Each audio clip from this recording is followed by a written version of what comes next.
Hello guys, good morning to all of you. This is Megiraj here and now we are going to get discuss about the current electricity. साथियों आज हम पहला lecture current electricity का discuss करने जा रहे हैं। तो सबसे पहले हम डिस्कस करते हैं कि वैद्युत धारा क्या होती है। वैद्युत धारा यानी इलेक्ट्रिक करंट। तो किसी भी चालक तार में प्रति सेकेंड आवेश के प्रवाह, ठीक है ना, वैद्युत धारा कहते हैं। यानी I equal to Q upon T या आवेश प्रवाह की दर को वैद्युत धारा कहते हैं। Flow rate of flow of charge is called electric current. Okay, the rate of flow of charge is called electric current is denoted by I। तो I इक्वल टू हो जाएगा Q बाई टी। अब इसके unit क्या होंगे देखिएगा, Q का coulomb और टाइम का सेकंड। कूलाम पर सेकंड या एम्पियर भी बोलते हैं और शॉर्टकट में इसे A सिंबल से डिनोट करते हैं, ठीक है ना। दूसरी चीज, इसका मेजरमेंट यानी धारा का मापन, करंट मेजरमेंट किससे करते हैं? धारा का मापन, करंट मेजरमेंट एमीटर से करते हैं, ठीक है ना, एमीटर बोलते हैं। सो करंट मेजरमेंट किससे होता है? एमीटर से।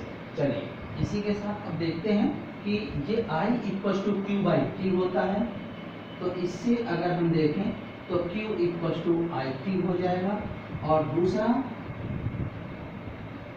जबकि Q equal to N E भी होता है। तो दोनों को अगर इक्वल कर दें तो देखिएगा ये हो जाएगा N E equal to I T या N equal to I T upon E. ये एक फॉर्मूला और तैयार हो जाएगा। यहीं पे एक क्वेश्चन और पूछा जाता है कि यदि किसी चालक में 1 एम्पीयर की धारा 1 सेकंड तक प्रवाहित करें तो कितने इलेक्ट्रॉन उत्सर्जित होंगे? If 1 ampere current is flowing within 1 second in a conductor, then how much electron will emit? So I equals to 1 ampere, T equals to 1 second और स्मॉल e की वैल्यू आपको पता होती है इतने पूरा। तो n equal to I T upon E. 1 into 1 upon 1.6 into 10 power minus 19। इसको सॉल्व कर देंगे तो 6.25 इंटू 10 पावर 18 इलेक्ट्रॉन्स इतने आते हैं। आप एक डायरेक्ट ध्यान रखिएगा, अगर ये क्वेश्चन पूछा जाता है कि यदि किसी चालक में 1 एम्पीयर की धारा 1 सेकंड तक प्रवाहित करते हैं तो कितने इलेक्ट्रॉन उत्सर्जित होते हैं? तो 6.25 इंटू 10 पावर 18 इलेक्ट्रॉन, इतने इलेक्ट्रॉन उत्सर्जित होंगे। अब देखते हैं कि 1 एम्पीयर की डेफिनेशन क्या है। 1 एम्पीयर, तो देखिएगा एक फॉर्मूला है I equal to Q by T और दूसरा फॉर्मूला है F equal to mu not upon 2 pi I1 I2 L upon R। इन दोनों फॉर्मूलों से पहले निकालते हैं। तो इससे जो 1 एम्पीयर की डेफिनेशन आती है 1 एम्पीयर, वो स्टैंडर्ड होती है और ये साधारण है। तो देखिएगा इसमें अगर 1 कूलाम अपॉन 1 सेकेंड तो 1 कूलाम पर सेकेंड या एम्पियर। तो यदि किसी चालक में 1 एम्पियर की धारा 1 सेकेंड तक प्रवाहित हो तो यदि किसी चालक में 1 कूलाम का आवेश 1 सेकेंड तक रहे प्रवाहित हो तो उसमें उत्पन्न धारा 1 एम्पियर होगी, ठीक है। If 1 coulomb charge is flowing with in 1 second in a conductor then current will 1 ampere. Okay, ये साधारण डेफिनेशन, सिंपल डेफिनेशन। अब हम इससे कैसे निकालते हैं? ये अंतर्राष्ट्रीय स्तर में 1 एम्पीयर की स्टैंडर्ड डेफिनेशन है। तो ये होती है, ये दो चालक तार हैं जिनमें ये I1 इक्वल टू 1 एम्पीयर और I2 इक्वल टू 1 एम्पीयर ये होंगी। कब होंगी? जब इन वायर की लेंथ जो है, ये चालक तार हैं, इनकी लंबाई 1 मीटर हो, बीच का अंतराल 1 मीटर हो और यहाँ पर लगने वाला बल जो है 2 इंटू 10 पावर माइनस 7 न्यूटन हो, ठीक है ना। दो सीधे समांतर चालक तार जिनकी लंबाई 1 मीटर हो, परस्पर 1 मीटर अंतराल पर रखे हों और इनके बीच लगने वाला बल 2×10⁻⁷ न्यूटन हो तो इनमें प्रवाहित धाराएं 1 एम्पियर होंगी। इफ देखिएगा यहाँ पर 2 conducting straight wire whose length is 1 meter placed at 1 meter apart with each other and their force is 2 into 10⁻⁷ Newton acts, then there will current flow 1 ampere in both the wire। देखिएगा अगर ये current धारा समान दिशा में है जैसा कि यहाँ पर दिखा रखा है तो आकर्षण बल अट्रैक्शन फोर्स, और अगर विपरीत दिशा में है तो प्रतिकर्षण बल रिपल्सिव फोर्स। ठीक है ना, तो ये ऐसे फोर्स इनमें डेवलप होंगे। तो ये थी 1 एम्पियर। ठीक है ना, चलिए अब देखते हैं इसमें कि ड्रिफ्ट वेलोसिटी क्या होती है, अनुगमन वेग क्या होता है। अनुगमन वेग,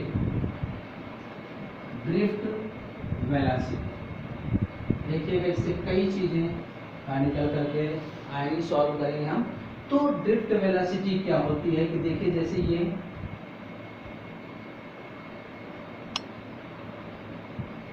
बैटरी है मान लेते हैं,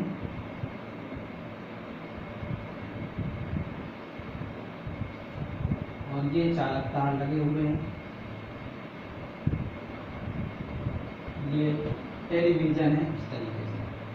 तो जब किसी चालक को बैटरी से जोड़ते हैं तो उसमें देखिएगा विभवांतर उत्पन्न होता है और धारा प्रवाहित होने लगती है। ठीक है, तो इसमें जो मुक्त इलेक्ट्रॉन है चालक तार की लंबाई की दिशा में जिस वेग से गतिमान होते हैं उसे अनुगमन वेग कहते हैं। ये vd वेग से गतिमान है लंबाई की दिशा में। कौन?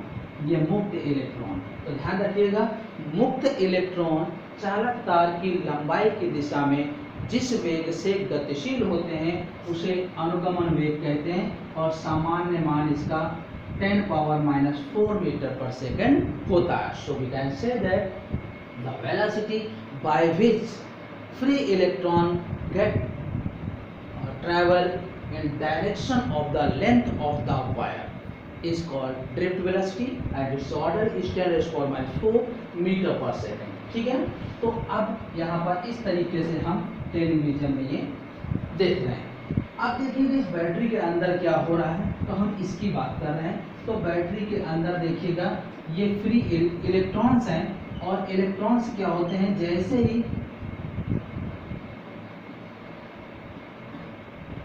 किसी एक्सटर्नल वाईसी से कनेक्ट करते हैं ये रैंडम मोशन करने लगते हैं, यादृच्छिक गति। कैसी गति है ये? यादृच्छिक गति, इसे बोलते हैं रैंडम मोशन।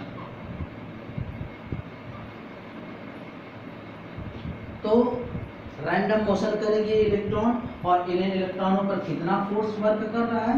F = QE या E × E। ठीक है ना, इसी वजह से ये हिट करके अपनी एनर्जी लॉस तो करते हैं, बट इतना फोर्स इनमें बराबर वर्क कर रहा है, लग रहा है, जिसकी वजह से बार बार मोशन में आ जाते हैं। ठीक है ना, तो अब देखिएगा कि जब ये इलेक्ट्रॉन किस तरीके से मोशन कर रहे हैं, तो ये इलेक्ट्रॉन यहाँ पर है और ये इलेक्ट्रॉन यहाँ पर है। यहाँ से ये स्टार्ट किया मोशन और यहाँ आकर के कोलिजन किया। ठीक है ना, तो मान लेते हैं कि इसको आने में t1 टाइम लगा और इसको आने में t2 टाइम लगा। देन टार = t1 + t2/2, या n इलेक्ट्रॉन के लिए for n electron tar = t1 + t2 + (tn/n)। तो ये टार क्या है? श्रांति काल। इसको क्या बोलते हैं? श्रांति काल या टाइम रिलैक्सेशन।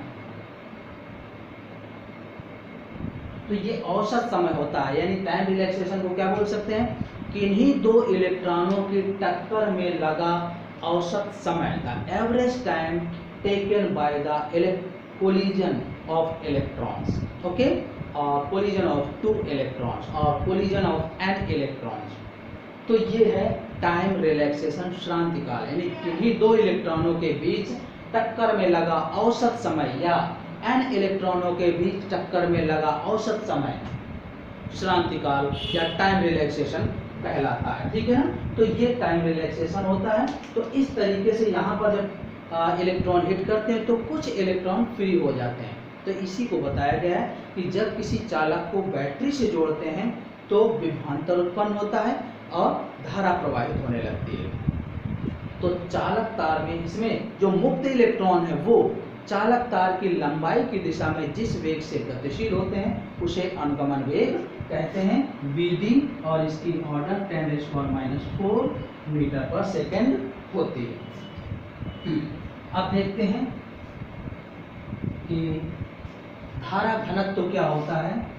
धारा घनत्व, करंट डेंसिटी, करंट डेंसिटी, तो ये होता है J = I/A। Per unit area पर जितना करंट फ्लो करता है उसे करंट डेंसिटी कहते हैं। Okay, the amount of current whatever be flowing in per unit cross sectional area in any wire is called current density। यानी एकांक क्षेत्रफल पर प्रवाहित होने वाली धारा को धारा घनत्व कहते हैं। यूनिट हो जाएगा एम्पियर प्रति मीटर स्क्वायर और इसकी विमा हो जाएगी dimension AL-2 and it is a vector quantity. कैसी राशि है? सदिश राशि।